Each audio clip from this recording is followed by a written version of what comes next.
Oye ruido de guerra en el campamento. No es ruido de guerra.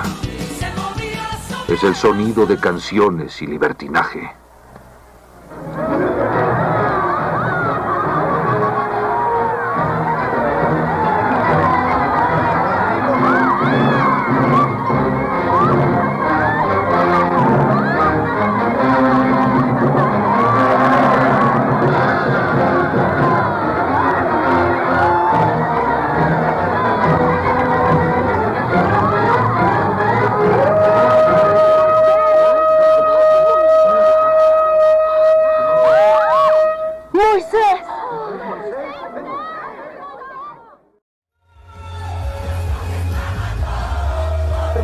¡Ay de ti, oh Israel! Has pecado un gran pecado a la vista de Dios. No mereces recibir estos 10 mandamientos.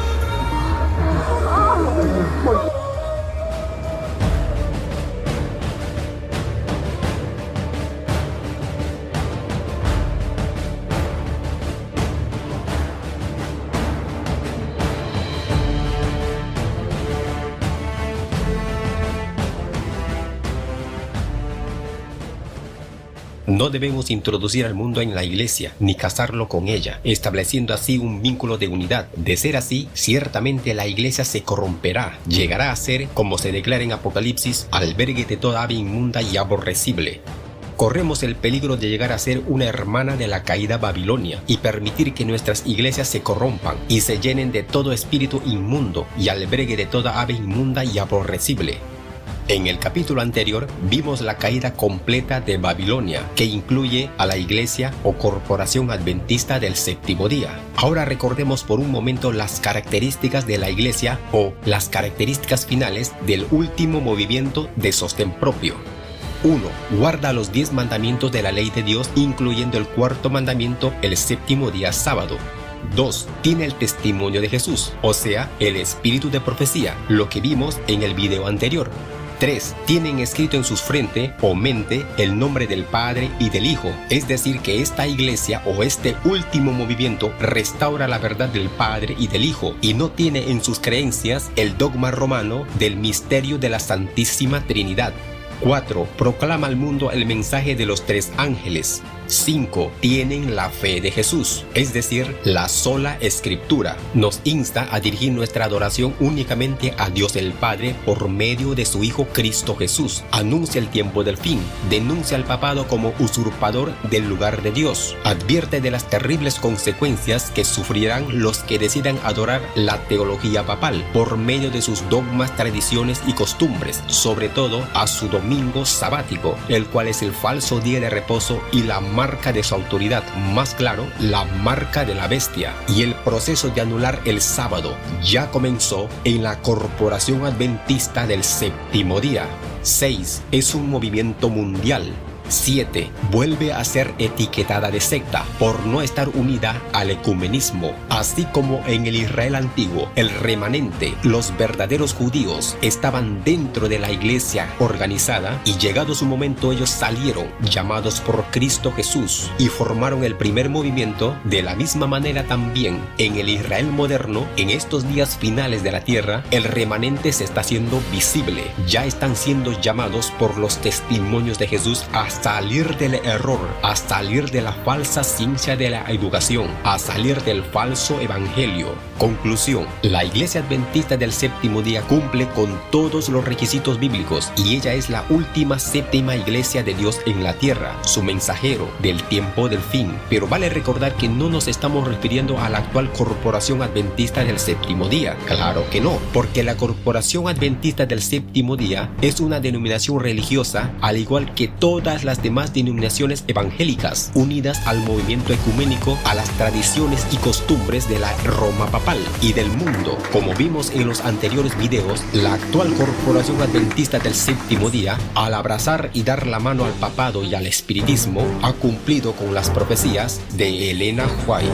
La profecía decía: la caída de Babilonia no será completa sino cuando la iglesia, es decir, la Iglesia Adventista del Séptimo Día, se encuentre en este estado, y la unión de la iglesia con el mundo se haya consumado en toda la cristiandad. El cambio es progresivo y el cumplimiento perfecto de Apocalipsis 14:8 aún está reservado para lo porvenir. Más claro imposible. Elena White nos advierte que Babilonia caerá completamente cuando la séptima iglesia, o sea la iglesia adventista del séptimo día, se una a la iglesia de Roma en su teología y a la misma vez se una al mundo en sus costumbres y tradiciones. De esta manera habrá bebido el vino de la fornicación de la gran ramera y de sus hijas. Por lo tanto, Babilonia habrá caído completamente. Pero el sostener la doctrina de la Trinidad no es menor que una evidencia de intención malvada para intoxicar con ese vino a todas las naciones, y éstas la han bebido.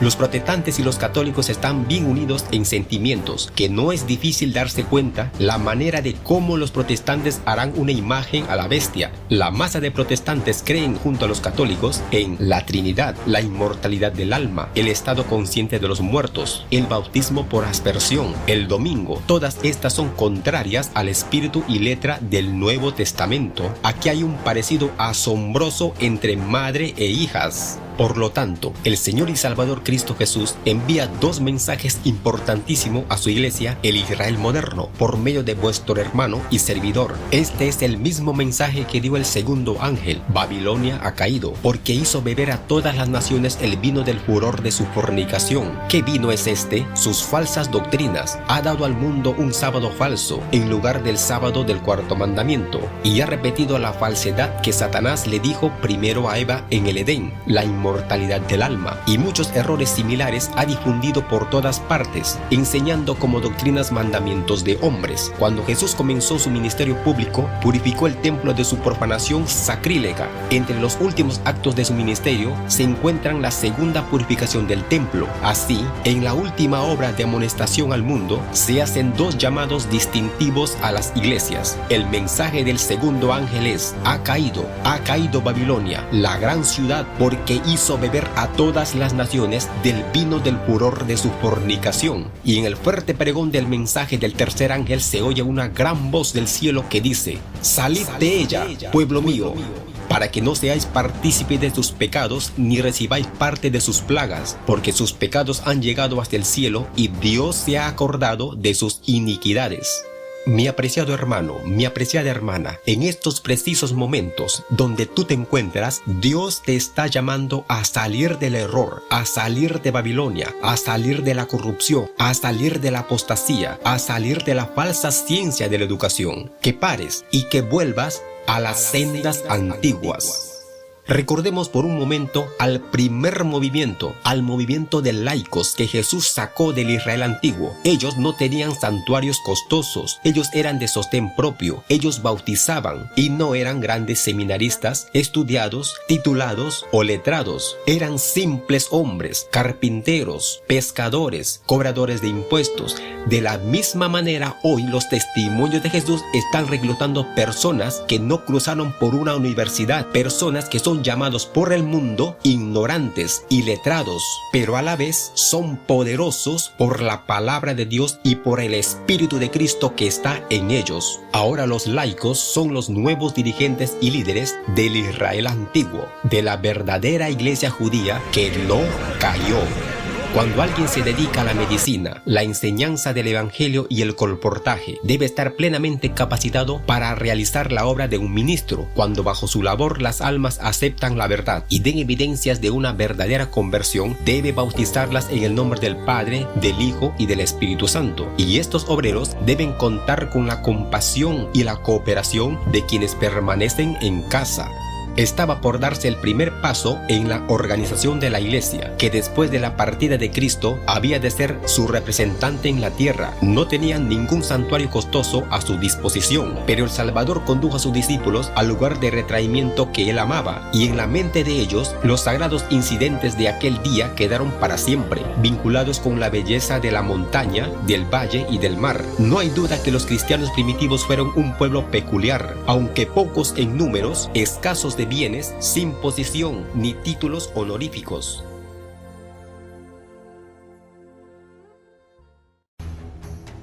El primero y último movimiento fue y será de sostén propio. En el plan de Dios para Israel, cada familia tenía una casa en la tierra, con suficiente terreno para cultivar. Así se proveían los medios y el incentivo para vivir una vida útil y laboriosa, de sostén propio, y ningún plan humano ha podido superar a este. Los alumnos de estas escuelas se sostenían a sí mismos por medio de su propio trabajo, como labradores y mecánicos. En Israel se tenía por un crimen el dejar que un niño creciera ignorando algún trabajo útil. En obediencia al mandato de Dios, a cada niño se le enseñaba algún oficio, aunque en el caso de que tuviese que ser educado para un cargo sagrado. Muchos de los maestros religiosos se sostenían a sí mismos por medio del trabajo manual. Aún en época ulterior a la de Cristo, no se consideraba degradante que Pablo y Aquila se ganaban el sustento trabajando de fabricante de tiendas. Después Jesús iba por las ciudades y aldeas predicando y anunciando el evangelio del reino de Dios, y los 12 iban con él, y también algunas mujeres: Juana, esposa de Cusa, administrador de Herodes, Susana y otras muchas que le servían con sus bienes.